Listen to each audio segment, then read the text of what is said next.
नमस्कार दोस्तों।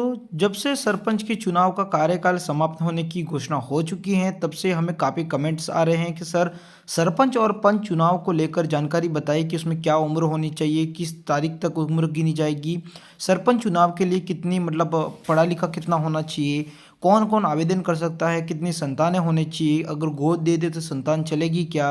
ऐसा बहुत सारे कमेंट्स हमको आ रहे हैं, तो आज के वीडियो के माध्यम से हम आपको जानकारी बताने की वाले हैं कि सरपंच और वार्ड पंच चुनाव के लिए जो योग्यदाता है, जो चुनाव लड़ना चाहता है, तो वो व्यक्ति के लिए क्या क्या नियम लगेंगे, क्या क्या उनको ज़रूरत है और कौन कौन सी चीज़ों को गिना जाने वाला है, सारी जानकारी आपको इस वीडियो के माध्यम से बताने वाले हैं। तो अगर आप सरपंच चुनाव को लड़ना चाहते हैं, वार्ड पंच चुनाव को लड़ना चाहते हैं, तो आपको इन नियमों का जो भी नियम मैं आपको बताऊंगा, उन सभी नियमों का पालन करना बेहद ज़रूरी है। साथ ही आपको बता दूं, आपका जो सरपंच है, जो सरपंच या पंच है, वो अगर इन नियमों का पालन नहीं करता है तो उसको पद से हटा दिया जा सकता है। तो आपको इन नियमों की जानकारी होना बेहद ज़रूरी है। सबसे पहली जानकारी आपको बता दूं कि यहाँ पर आप देख पा रहे होंगे कि पंच सरपंच के लिए पहला जो नियम है, आपको बता दूं ये सरपंच और वार्ड पंच जो दो कहते हैं, सरपंच और वार्ड पंच दोनों के लिए नियम लागू होता है। तो मैं आपको बता देता हूँ, ये दोनों जो नियम मैं आपको जो बता रहा हूँ वो पंच और वार्ड पंच सरपंच और वार्ड पंच दोनों के लिए लागू होंगे। जो पंच होगा या सरपंच होगा, उसकी न्यूनतम उम्र, कम से कम उम्र कितनी होनी चाहिए? 21 वर्ष। ठीक है ना। 21 वर्ष से अगर कम है तो वो चुनाव नहीं लड़ सकता। अगर एक दिन भी अगर उसके उम्र में कम है, उम्र कितनी गिनी जाएगी? तो जिस दिन वो फॉर्म भरेगा तब से उसकी उम्र गिनी जाएगी। अगर एक भी दिन उसका कम आया तो उसका वो चुनाव नहीं लड़ सकता है। ये नियम अपन नहीं, सरकार कह रही है। ठीक है। और जो आपको दूसरा नियम, न्यूनतम उम्र की गणना किस तारीख को की जाएगी? न्यूनतम उम्र की गणना नाम निर्देशक की समीक्षा की दिवस को की जाएगी। यानी कि जब नामांकन होगा, नामांकन दर्ज होगा, चाहे वार्ड पंच का होगा चाहे सरपंच का होगा, जब भी हम अपना नामांकन दर्ज करेंगे उस दिन से वो गिना जाएगा। ठीक है। मान लो कल अपना नामांकन हो रहा था, कल तक आप 21 वर्ष से एक दिन भी ज़्यादा होनी चाहिए, एक दिन भी कम नहीं होने, तभी आप चुनाव में आवेदन कर सकते हैं। पंच सरपंच चुनाव लड़ने हेतु शैक्षणिक योग्यता क्या है? बहुत सारे हमारे भाई बहन हैं जो कमेंट करते हैं कि सर सरपंच और पंच चुनाव लड़ने के लिए उसकी जो न्यूनतम उम्र है या फिर किसी शैक्षणिक जो योग्यता है वो कितनी है। तो आपको बता दूं, ये न्यूनतम जो शैक्षणिक योग्यता है उसके बारे में फिलहाल तो कोई भी कहीं भी किसी भी प्रकार की कोई भी जानकारी नहीं है। तो हमारा मानना ये है कि एक जो सरपंच होता है तकरीबन 8वीं पास तो होना ज़रूरी है। और जो अनुचित क्षेत्र, जो टीएसपी एरिया, जो राजस्थानी टीएसपी एरिया है, उसके अंदर 5वीं पास यहाँ पर बताया गया है। आपको बता दूं, यहाँ पर न्यूनतम उम्र की जो बात कही गई, अधिकतम उम्र की कोई भी यहाँ पर बात नहीं की गई, वो भी आपको अलग से बता दूं, क्योंकि बहुत सारे कमेंट आते हैं मेरे को कि यहाँ पर न्यूनतम उम्र सर आपने बता दी, अधिकतम उम्र कितनी है? तो अधिकतम उम्र 100 वर्ष भी हो सकता है, 127 वर्ष यहाँ पर सरकार ने कहा है कि 127 वर्ष तक कोई भी व्यक्ति है वो आवेदन कर सकता है। ठीक है। इससे कोई उम्र का कोई कम, न्यूनतम उम्र 21 वर्ष है, इससे अधिक उम्र का व्यक्ति आवेदन कर सकता है। अब आपको पंच सरपंच चुनाव लड़ने के लिए शैक्षणिक योग्यता, तो सरकार ने तो फिलहाल कोई भी शैक्षणिक योग्यता नहीं रखी है। अंगूठा छाप व्यक्ति भी सरपंच या पद, जो पंच होता है, वार्ड पंच होता है, उसके लिए आवेदन कर सकता है। इस पर किसी प्रकार का कोई भी यहाँ पर प्रावधान नहीं रखा है। पर यहाँ पर आपको बता दूँ कि जो ज़्यादातर अब सरकार ये चाहती है, इस बार शायद नियम में बदलाव होंगे और मुझे पता है इस बार के नियम के अनुसार सरपंच जो है उसकी योग्यता रखी जाएगी 8वीं पास, और जो वार्ड पंच है उसकी योग्यता रखी जाएगी 5वीं पास। तो यहाँ पर 5वीं पास होगा तो भी वही आवेदन कर पाएगा अगर वार्ड पंच के लिए लड़ना चाहता है, और सरपंच के लिए लड़ना चाहता है तो वो 8वीं पास होगा तभी ही वो आवेदन कर पाएगा। सबसे बड़ी है तीसरी संतान को लेकर। आज के जो हमारे सरपंच जो उम्मीदवार है वो तीसरी संतान में आने के कारण उनके चुनाव नहीं लड़ पाते हैं, और ऐसे काफ़ी हमारे राजस्थान के अंदर ऐसे सरपंच चुनाव लड़ने के बाद, तीसरी संतान होने के बाद उनको पद से हटा दिया गया है। तो आप ये देख पा रहे होंगे। आपको बता दूं, इसके पूरे नियम आपको पूरा मैं पढ़ के आपको पहला आपको क्वेश्चन बताता हूँ, उसके बाद उसका क्या उसका आंसर रहेगा, क्या उसकी बात रहेगी, वो सारी जानकारी मैं आपको बताऊँ। पंचायत चुनाव में पंच सरपंच के चुनाव लड़ने हेतु संतान संबंधी का क्या प्रावधान है? क्या मृत संतान की भी गणना होगी? यानी कि क्वेश्चन जो आपके द्वारा पूछा जाता है उसका बता दो आपको, पंच सरपंच हेतु चुनाव लड़ने के लिए 2 से अधिक जीवित संतान नहीं होनी चाहिए। यानी कि 2 से अगर ज़्यादा जीवित संतान हैं तो वो यहाँ पर गिनी जाएगी, और गिनी जाएगी तो वो तीसरी संतान में आएगा, और वो व्यक्ति जो है वो वार्ड पंच या सरपंच का जो चुनाव है वो नहीं लड़ पाएगा। अब बहुत सारा हमारे ये कहते हैं कि भाई मैं अगर गोद दे दूँ मेरी संतान तो क्या वो गिनी जाएगी? तो हाँ, वो गिनी जाएगी। अगर आप गोद भी देते हैं तो वो भी संतान आपके अनुरूप ही गिनी जाएगी, वो आपकी ही गिनी जाएगी। ठीक है।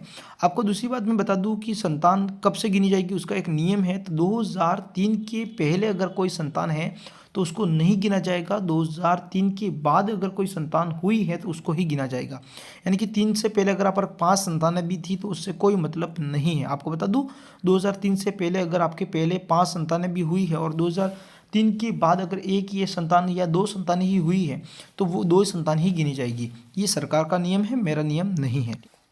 आपको दूसरी जानकारी मैं बता दूं कि यहाँ पर जो किसी मतदाता के एक वार्ड में मतदाता के रूप में नाम है तो क्या वह सरपंच चुनाव लड़ सकता है? किसी मतदाता का एक वार्ड में मतदाता के रूप में नाम है, अगर मतदाता के रूप में नाम है तो इससे कोई मतलब नहीं है, वो वार्ड से उससे कुछ भी मतलब नहीं है। उस ग्राम पंचायत के अंदर किसी भी वार्ड में अगर वो सरपंच चुनाव लड़ना चाहते तो उस ग्राम पंचायत के अंदर उस मतदाता सूची में उसका नाम होना ज़रूरी है, तभी वो चुनाव लड़ सकता है। अब ये बहुत सारे क्वेश्चन, एक और हमारा सबसे बड़ा क्वेश्चन ऊपर के सामने आता है कि सर क्या मैं किसी और ग्राम पंचायत से चुनाव लड़ सकता हूँ? तो हाँ, लड़ सकते हो, पर इसके लिए कोई और व्यक्ति आपको निर्वाचित करके यहाँ पर देखा है, मतलब जो उस ग्राम पंचायत का व्यक्ति है और वो व्यक्ति आपको प्रस्तावित करेगा कि वो प्रस्तावना करेगा कि मैं इस व्यक्ति को इस ग्राम पंचायत से चुनाव लड़वाना चाहता हूं, तब वो आप चुनाव लड़ सकते हो, बाकी नहीं लड़ सकते हो। उसके भी बहुत सारे नियम आने वाले अगले वीडियो के अंदर मैं बताऊंगा कि ऐसा कौन सा नियम है जिससे आप दूसरी पंचायत के अंदर भी जाकर चुनाव लड़ सकते हो। ठीक है। अब दूसरा छठवां प्रश्न में बता दो, पंच के चुनाव हेतु उसी वार्ड का मतदाता होना जरूरी है क्या? ये कि जो आपका क्वेश्चन होता है कि पंच चुनाव लड़ने के लिए, यानी कि वार्ड पंच का चुनाव लड़ने के लिए क्या उसी वार्ड का होना जरूरी है? नहीं, उसका कोई ज़रूरत नहीं है। आप ग्राम पंचायत के किसी भी वार्ड से मतदाता सूची में अगर आपका नाम है तो आप कहीं से भी वार्ड पंच का चुनाव लड़ सकते हो, उसमें किसी प्रकार की कोई दिक्कत नहीं होती है। सातवां क्वेश्चन आपको पूछा है क्या सरपंच अपना निर्वाचक अभिकर्ता यानी कि इलेक्शन एजेंट नियुक्त कर सकता है? तो नहीं।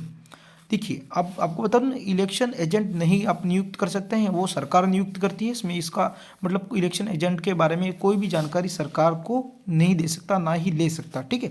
अब सरपंच पद की उम्मीदवार के लिए पोलिंग एजेंट नियुक्त कर सकता है? तो देखिए, सरपंच पद का जो उम्मीदवार है वो पोलिंग एजेंट जो है वो नियुक्त कर सकता है। वार्ड पंच उम्मीदवार भी पोलिंग एजेंट नियुक्त कर सकता है, पर इसके लिए आपको पेमेंट आपको खुद को देना होगा और कोई नहीं देगा। सरकार उसका पेमेंट नहीं करेगी, आपको खुद को उसका पेमेंट करना होगा।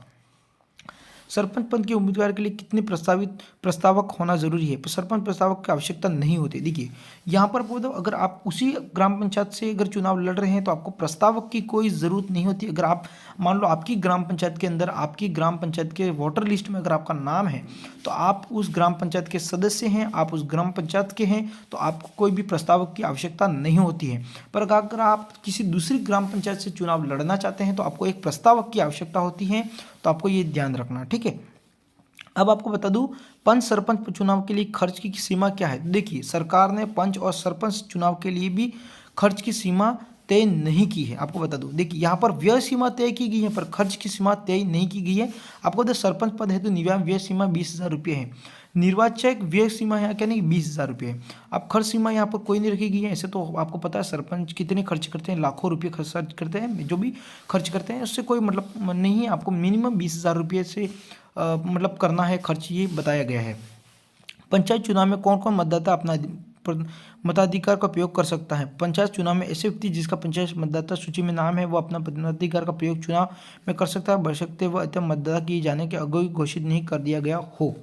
यानी कि चुनाव कौन कौन मतलब चुनाव के अंदर यहाँ पर वोट कर सकता है, इसके बारे में जानकारी पूछी गई है। तो आपको बता दूं कि जो उस व्यक्ति जो उस ग्राम पंचायत का है, उस चुनाव सूची में उसका नाम है, मतदाता सूची में उसका नाम है और उसको अयोग्य घोषित नहीं किया गया। मान लो किसी लड़की की शादी हो गई है और उसका नाम वहाँ वोटर लिस्ट से हटकर दूसरी किसी वोटर लिस्ट में, दूसरी ग्राम पंचायत के वोटर लिस्ट में चढ़ गया है, तो वो चुनाव में जो मतलब वोटिंग नहीं कर सकता, ये बताया गया है।